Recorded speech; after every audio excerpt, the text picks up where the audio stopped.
정책들이 상당히 짜임새가 있고 오랫동안 연구를 해오신 것 같은데 왜 이런 것들이 제대로 전달이 잘 안 되고 있는지 안타깝네요. 네. 정말 이런 부분들 좀 더 치열한 어떤 그 쟁점 토론 이런 네. 그런 정책 토론이 필요한데 그런 부분이 경선관이 좀 빠져서 그러지 않는가 그런 아쉬움이 있고요. 이 광주 군공항 이전도 굉장히 중요한 문제 아니겠습니까? 네. 뭐 군공항 이전 다들 뭐 동의들 하시던데 우리 후보님께서 갖고 계시는 광주 군공항의 어떤 이전의 방식 좀 이야기 해 주시죠. 저는 군공항 이전이나 민간공항, 광주공항 이전이 무안공항으로 통합돼야 된다. 이 무안공항을 우리 호남의 관문으로 만들어야 된다. 수도권의 관문은 인천공항이고 영남의 관문은 부산 김해공항입니다.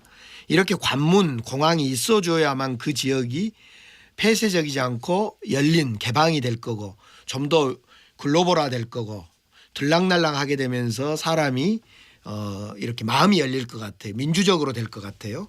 그런데 우리 광주 호남은 갇혀 있다 보니까 저는 공항을 무안공항을 발전시키고 이걸 광주 무안공항으로 이름하자. 뭐 김대중공항이라도 좋다. 그래서 이 공항을 활성화시키는데 광주시장과 전남도지사 특히 광주시장이 많이 나서야 된다고 네. 봅니다. 문제는 후보지를 선택하는 문제가 지금 제1번 문제인데 이건 제가 추진력이 있습니다. 소통해서 빠른 속도로 시장이 되면 후보지 선택을 하겠습니다. 그리고 문제는 이제 재원인데요. 이건 지금 정부에서는 법으로 지금 현재 군공항 상무지역에 있는 군공항을 팔아서 5조 7천억 원어치를 팔아서 그 땅을 팔아서 군공항을 지어줘라. 이렇게 이야기를 하는데 그걸 네. 기부대 양이어 방식인데요. 그 방식으로 가면 광주 시민의 이익이 좀 덜 될 것 같아요. 그래서 제 생각은 우선 국민연금 기금 이 공공투자 네. 방식의 국민연금을 우리 광주시의 지방채로 먼저 발행해서 네. 그 돈을 갖다 쓰고 천천히 이 땅은 우리가 개발해서 광주시에서 개발해서 개발 이익을 남겨서 시로 돌려내자. 네. 저는 그런 생각입니다. 지금 치열하게 이렇게 이야기를 하고 있는 그 과정에 좀 시간들이 많이 이제 흘렀는데요. 지금 뭐 중요한 부분 본부장님 이제 한 2개 정도 질문을 가지고 좀 정리를 했으면 좋겠습니다. 가장 중요하고 핵심적인 거 우리 후보님께 좀 여쭈시죠. 그러시죠. 네.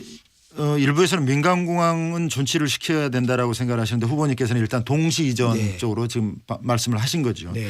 예. 그리고 또 하나 이 국립 아시아 문화전당에 대해서 어떻게 생각하십니까? 참 안타깝게 보고들이 있습니다. 문화 중심도시 육성을 위한 핵심 시설이고 또 광주의 미래 먹거리로도 아주 중요한 시설인데 이명박 박근혜 정부를 거치면서 지지부진하거든요. 어떤 지금 또 그나마 다행인 게 문재인 정부 들어서 이게 활성화되지 않겠느냐 이런 기대감이 있는데 어떤 대안을 가지고 계신가요? 2015년 제가 문재인 당대표 시절에 정책위 의장을 했습니다. 그때 당시에 박근혜 정부는 이 아시아 문화전당을 민간 법인화시켜서 광주 너희들이 알아서 해라. 이제 더 이상 국가는 뭐 책임 못 지겠다. 즉 국립을 떼려고 했어요. 네.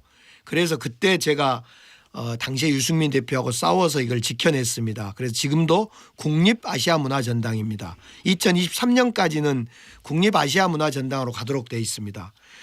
근데 지금 이 아시아문화전당은 딱 2가지 측면에서 좀 잘못되었습니다. 앞서 말씀드렸듯이 하나는 이명박 박근혜 정권 때 8년 동안 너무 이 아시아문화전당을 홀대한 겁니다. 그냥 무시한 거죠 한마디로.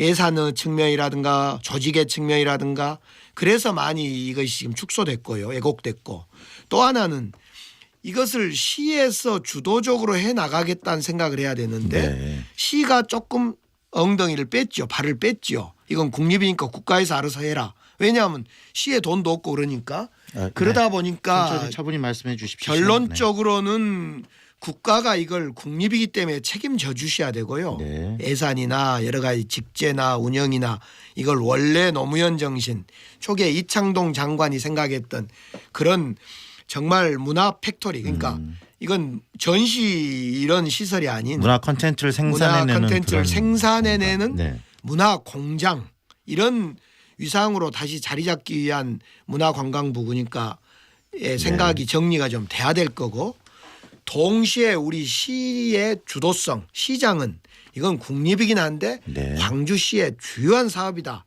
이런 생각을 가지고 뛰어들어야 될 거라고 봅니다. 네. 이 두 가지 생각의 변화가 있어야 됩니다. 네. 그리고 마지막으로 후보님께서 대표 공약이 그렇죠. 광주와 전남 전북을 아우르는 500만 규모의 광역 경제권을 만들겠다. 규모의 경제 측면에서는 분명히 바람직합니다. 또 그동안에도 정부 차원에서 5+2 뭐 경제권이라 할지 많은 시도를 했지만 성과는 그리 크지 않았거든요. 네. 일단은 이건 지방정부에서 할 일이 아니라 정부의 경제정책 또 지역 균형발전 정책이 바뀌어야 하고요. 각 자치단체의 입장도 서로 다르죠. 네. 또 새로 선출된 이 단체장들도 입장이 있을 것이고 네. 가장 문제는 또 재원 조달 문제도 있을 겁니다. 이게 실현 가능성이 있느냐 이렇게 보는 시각이 있습니다. 바로 지금 문제 제기한 그것이 다 현재 진행 중입니다. 우선은 정부의 정책인 문재인 정부의 신경제 정책입니다. 네.